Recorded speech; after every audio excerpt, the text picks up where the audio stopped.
Good morning. कैसे हो? उम्मीद करता हूँ सब ठीक होगे। पढ़ाई कैसी चल रही है? सबकी ठीक चल रही होगी। जैसे कि तुम लोगों ने पूछा कि रिएक्शंस कैसे होते हैं। रिएक्शंस सर, रिएक्शन मुझे नहीं आ रहा है या फार्मूले नहीं बनाने आ रहे हैं। इसके लिए तो सबको हमको बता के आए थे पहले से ही। वैलेंसी वैलेंसी क्या है मालूम ही है। किसी भी एलिमेंट या किसी भी एटम की जो कंबाइनिंग कैपेसिटी होती है वो मतलब कितनी कितने बॉन्ड बना सकता है, उसकी कितनी कैपेसिटी है, कितनी कितने बॉन्ड बनाएगा, यही क्या है उसकी वैलेंसी होती है। हर सब एलिमेंट्स के एटॉमिक नंबर्स और एटॉमिक वेट्स तो हम तो 30 तक बता दिए थे आपको, तो सबको मालूम ही होगा। तो वैलेंसी को पहले हम लोग जान लेते हैं। वैलेंसी वैलेंसी जो है देख रहे हो, कंबाइनिंग कैपेसिटी है। कंबाइनिंग कैपेसिटी फॉर एग्जांपल से हाइड्रोजन की कंबाइनिंग कैपेसिटी कितनी होती है? 1 होती है, मतलब इसकी वैलेंसी 1 है। और क्लोरीन की कितनी होती है? इसकी भी 1 होती है। ठीक, इसकी भी वैलेंसी 1 है। तो ये दोनों एक दूसरे से क्या करेंगे? कम्बिनेशन करेंगे, बॉन्ड बनाएंगे। ठीक, तो ऐसे ही बनता है हमारा फार्मूला। ठीक, तो रिएक्शंस यही होती है। देखो हाइड्रोजन हाइड्रोजन इसके बाहरी सेल में कितने इलेक्ट्रॉन हैं? 1। ठीक, और क्लोरीन क्लोरीन जो होता है इसके बाहरी सेल में कितने होते हैं? क्लोरीन का कितना होता है एटॉमिक नंबर? 17। ठीक, 287 इसका इलेक्ट्रॉनिक कन्फिग्रेशन होता है। अब इसको एक इलेक्ट्रॉन की ज़रूरत है और इसको इसको भी एक इलेक्ट्रॉन की ज़रूरत है। तो अगर ये दे देगा तो इसके पास कुछ नहीं बचेगा, और ये अपना एक इलेक्ट्रॉन दे देगा, इसके पास कुछ नहीं बचेगा। तो क्या करेंगे? मजबूरी में दोनों एक दूसरे से बॉन्ड बनाते हैं। कहते हैं भैया अब तुम अपना एक इलेक्ट्रॉन अपना दे दो और तुम अपना एक इलेक्ट्रॉन दे दो, चलो दोनों लोग साथ में मिलकर अपना बॉन्ड बनाते हैं। ठीक, तो ये हाइड्रोजन एक इलेक्ट्रॉन अपना दे दिया। ठीक, और क्लोरीन तो एक बॉन्ड बन गया। ठीक, तो ये क्या बन गया? HCl। ठीक, HCl हाइड्रोक्लोरिक एसिड। क्या है ये?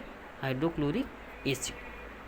ठीक, अब जैसे तुम पूछ रहे थे ना, nitrogen plus hydrogen N2+3H2 equal to 2NH3 क्या है? अमोनिया। ठीक, नाइट्रोजन और हाइड्रोजन को मिलाने के बाद क्या बनता है? ये अमोनिया बनती है। Ammonia ammonia gas. ठीक, ये भी गैस है, नाइट्रोजन भी गैस है, अमोनिया भी गैस है। ठीक, तो ये जो भी रिएक्शन होती है एक उत्प्रेरक की उपस्थिति में होती है, एक कैटलिस्ट की उपस्थिति में होती है। हर एक रिएक्शन पे जो कैटलिस्ट होते हैं अलग होते हैं। कैटलिस्ट का काम क्या होता है? कैटलिस्ट किसी भी रिएक्शन की दर को तेज़ कर देते हैं, उसकी जो रेट होती है वो तेज़ हो जाती है। ठीक, अब तुम लोग सोच रहे होगे कि हमें कैसे मालूम चलेगा कि क्या बनेगा? अगर हम जैसे नाइट्रोजन को मिलाएं, हाइड्रोजन मिलाएं, तो अमोनिया ही क्यों बना? कुछ क्यों दूसरा चीज़ कुछ नहीं बन गया, कोई नया प्रोडक्ट? ठीक, तो उसके लिए आप क्या करते हो? उसके लिए आप एलिमेंट्स को लेते हो और उसके बैलेंसीज को चार्ज के फॉर्म में लिखते हो। ठीक, उसके बाद उसका क्रिस क्रॉस करके उसको क्या बनाते हो? फार्मूला बनाते हो। देखते हो क्या बनता है, देखते हैं क्या बनेगा। बताओ, नाइट्रोजन की वैलेंसी कितनी होती है?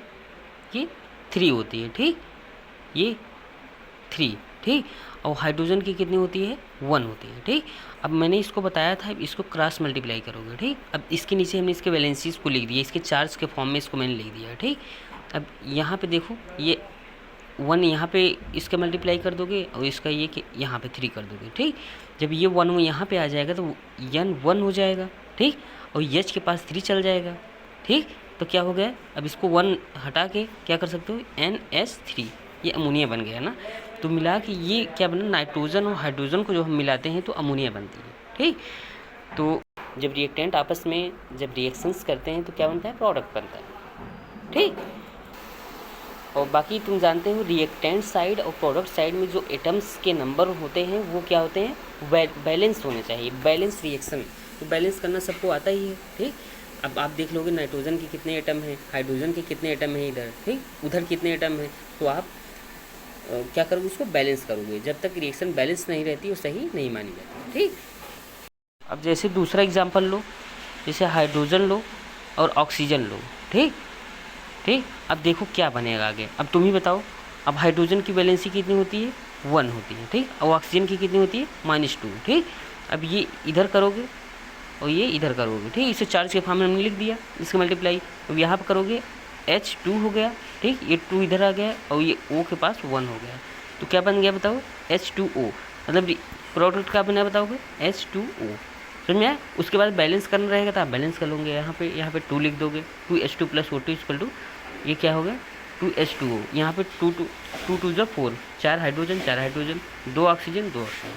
ठीक ठीक है, उम्मीद करता हूँ सबको समझ में आया होगा। बढ़िया से पढ़ो, बाकी जो परेशानी हो आप क्लास में सर से पूछिए, कभी भी आप पूछ सकते हैं कोई भी चीज़। ठीक, पढ़िए, आप नहीं समझ में आया होगा आप दोबारा हमसे पूछिए, हम दोबारा बताएंगे। ठीक, बाय।